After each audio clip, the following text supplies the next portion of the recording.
Urdu and English so that everybody present here can follow what happened. So the first thing to remember while you look at the data, the evidence that we have, is that the rigging that happened with respect to this election primarily happened at the offices of the returning officers. Now that is a very serious thing. Normally one talks of rigging at polling stations, where the accusation is that the rival candidates carried out the rigging. But once the votes have all been brought to the office of the returning officer, who is a state official, and once the forms, the Form 45, that tabulates the result at every polling station has been brought to the office of the returning officer, one expects that the final aggregate based on the results from each of the polling stations would be done fairly by the returning officer. Unfortunately, sadly, tragically, what happened between the night of the 8th and the 9th of February and during the course of the morning of the 9th of February was a massive assault on democracy in Pakistan. Fictitious Forms 47 were created, which had nothing to do with the underlying vote that had been cast on the 8th of February. The underlying Forms 45 that were delivered at the offices of the returning officers were tampered with, were discarded, and completely fictitious results were created in at least 90 National Assembly constituencies. Now this raises a very serious and troubling question for democracy going forward. What is the point in holding an election if you're going to create a result out of thin air? Why should people come and vote at all on polling day if the result is going to have nothing to do with how they voted? So now what we are facing is a permanent question mark over democracy going forward. If the state officials responsible for safeguarding the election can be won over, can do what they did during the night of the 8th and the 9th and the morning of the 9th of February, then every election to be carried out in Pakistan, to be conducted in Pakistan, becomes a farce. That is why we are standing up and we are saying this farce must be reversed. If it is not, that will spell the death of democracy in Pakistan. This was not just an election fraud. This was a wholesale assault on democracy in Pakistan. And we know this followed months of suppression of the PTI workers, PTI leadership that were picked up in their thousands, the leadership as well as the grassroots workers. Our symbol was taken away in the hope that people would not know who to vote for. This atmosphere of fear that pervaded the election campaign, every day our workers were picked up, our banners, posters, steamers were taken down by official vehicles, municipal corporation vehicles across the country. And anybody who invited us to a corner meeting had his home broken into during the dark of night. So with this atmosphere, we went into the 8th of February, nevertheless determined to allow the people of Pakistan to speak. The people of Pakistan roared on the 8th of February. They roared back against the oppression that had been unleashed on them. This was a historic vote. We need to congratulate the people of Pakistan.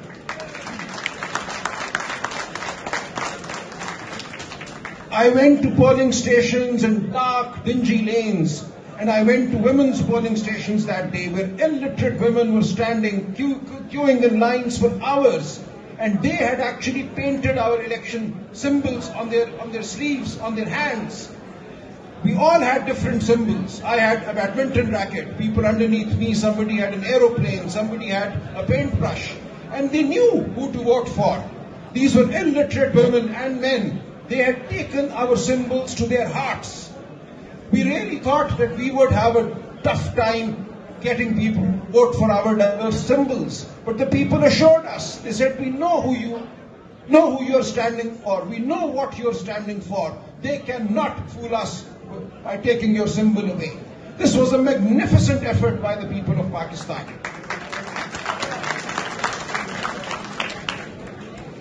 However, what happened was equally disgusting. We have magnificence on one side and disgusting assault on the election on the other. So during the night, in my case, for instance, in A128 Lahore, throughout the day, the polling stations were swarming. It was a carnival atmosphere. And the Forms 45, as they started trickling into the RO's office, I was sitting there, I'd gone there around 6:30 p.m. Be present. Every single polling station that had come in by 10 p.m., I had won. And the next morning, when we got the Forms 45, I had a lead of 100,000, the other candidate. 100,000. But at 10:30 p.m., I was ousted from the RO's office. There is a video of that as well. I could play that. So a contingent of policemen actually physically threw me and my wife, who was my election agent, out of the RO's office. My wife stood her ground. She sat on a chair. They physically lifted the chair and they threw us out. And thereafter, they created the fake Form 47 that they announced at 1 p.m. the next day, the 9th of February. Which had nothing to do. Now what they did was, what's ridiculous, they could not really take away my vote, so they declared that I had polled 160,000 votes in Lahore in my constituency. This was a massive vote, the vote greater than any other in Lahore. But then they showed my opponent, who had not actually gone beyond 60,000, as having polled 172,000 votes. This took the turnout for my constituency, NA128, to 57%, whereas the turnout for every single provincial assembly seat underneath me, under NA128, is 39 or 39.5%. So a jump of 19% between the National Assembly turnout and the Provincial Assembly turnout tells you everything. And I would urge the international media, the observers, to look for the turnout figures for the Provincial Assembly and for the National Assembly in the various constituencies where we say assault took place. And you will see this pattern repeated everywhere. This suggests that 110,000 voters entered polling booths and did not vote for the provincial candidate, but only voted for the national candidate and only the candidate opposing me. This is absolutely ridiculous. And this shows the clumsiness with which this assault was carried out. And we are taking all this to the courts, we have taken all this to the Election Commission, and we have our forms with us. Here I have the Form 45 that we filed in the Election Commission of Pakistan on the 12th of February. Now, nobody could have recreated these forms in 3 days. We filed every single form. We've done a detailed analysis, compared the results with the provincial assembly seats, and I urge all candidates to do that, do the hard work. And it is indisputable that there was an assault of the most drastic nature on the election process on the 8th and the 9th of February. Now with this, I want the international media, the international observers, to take our message to the world, to say that the people of Pakistan have been denied their voice yet again. And consequence of this is most serious for the country. Kindly see, had we been allowed our fair number of seats, the PTI clearly would have emerged as the only federal party in Pakistan. We would have had at least 14 seats in Karachi. We would have had seats in Balochistan. We would have had seats everywhere. And we would therefore be the federal party that we actually are. But what they've done by the rigging that was carried out, they've turned every party into a small regional party. So what we have now is the People's Party as just a synth party. We have the PMLN, which got no more than 20 seats. With fake seats given to them, their figure has gone beyond 70. But it is clear that by fracturing the mandate of the PTI, we have done damage to the federal project in Pakistan. अब मैं उर्दू में थोड़ा सा कहूँगा, देखिए हर हल्के में आपने ये देखना है कि जो सूबाई असेंबली के वोट हैं उस हल्के में, उनमें और कौमी असेंबली के वोटों में फर्क कितना है। मेरे हल्के 128 में 1,10,000 वोटों का फर्क है। ये वो वोट है जो मेरे मध्य मुकाबिल को झूठ डाले गए, और ये चीज हर हल्के में हुई है। जब आप नेशनल असेंबली और प्रोविंशियल असेंबली के वोटों को उसी हल्के में देखेंगे तो आपको नजर आएगा कि उस दिन हुआ क्या। इससे ज्यादा आपको कुछ देखने की जरूरत नहीं है। आप हमारे सारे फॉर्म 45 तो देख ही सकते हैं, ये ऑनलाइन मौजूद हैं। इन फॉर्मों को कोई शख्स 2 दिन में नहीं बना सकता था। हमने इलेक्शन कमीशन में फौरन ये फॉर्म फाइल कर दिए ताकि ये इल्जाम न लगे कि किसी ने ये बाद में बनाए हैं।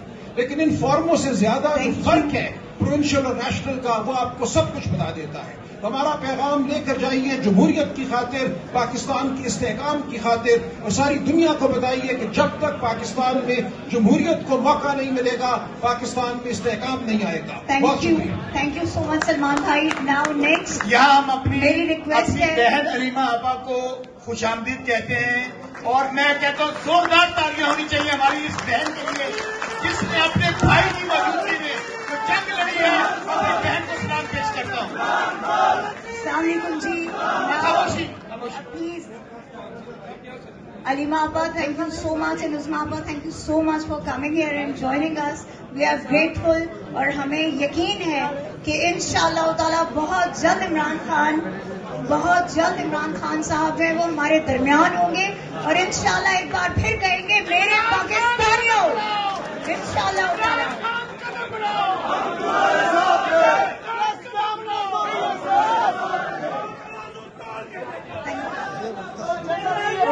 अब मैं रिक्वेस्ट करूंगी अयाज अमीर साहब से. एक गुजारिश है, काइंडली इंतहाई शोर सुनाई दे रहा है, प्लीज मेंटेन साइलेंस ताकि हम एक दूसरे को सुन सकें. कोई दोस्त वहाँ से बोलेगा, नीचे से बोल रहे हैं, काइंडली खामोश हो जाए, जरा स्पीकर्स को आप सुने. और ये मैं गाइस से गुजारिश कर रहा हूँ, यहाँ से नेक्स्ट स्पीकर कॉल होगा, जलसे की शक्ल न दें, इसको प्रेजेंटेशन तक महदूद रखें. शुक्रिया. दोस्त बोलेगा उसे बाहर निकाल देंगे. ये बहुत बड़ा इवेंट है, इंटरनेशनल मीडिया तक जा रहा है. मैं रिक्वेस्ट करूंगी अयाज अमीर साहब से कि प्लीज आप अपनी कॉन्स्टिट्यूएंसी से मुतालिक आप प्लीज आगाह कीजिए इंटरनेशनल मीडिया को भी और नेशनल मीडिया को भी. Thank you sir. And please ये तमाम लोग जो राइट साइड पे काइंडली थोड़ा पीछे हो जाइए, प्लीज काइंडली थोड़ा पीछे हो जाइए, मीडिया डिस्टर्ब हो रहा है यहाँ पे. Please, this is for you on good.